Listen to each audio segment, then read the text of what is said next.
আসসালামু আলাইকুম। আমরা আসলাম একটা ছাদ বাগানে, এটা বসুন্ধরার ভিতরে, ঠিক আছে। ডিএমডি স্যারের প্রজেক্ট। তো উনি ছাদের উপরে অনেক গাছ লাগাইছে, ঢেঁড়স গাছ, তারপরে এই যে দুন্দুল্লা ঝিঙ্গা, অনেক গাছের নামও আমি জানি না। পুরা গাছ দিয়ে ভরা, লাউ গাছ, এই যে লেবু,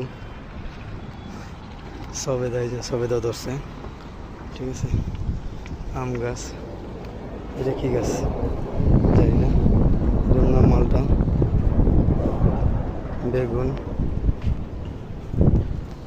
একবারে বেগুন ধরছে। পেয়ারা, পেয়ারাও ধরছে। এই যে পেয়ারা বড় হয়ে গেছে। আম গাছ, ড্রাগন ফল, আরও অনেক ধরনের গাছ, লেবু গাছ, এদিকেও কিছু পেয়ারা গাছ।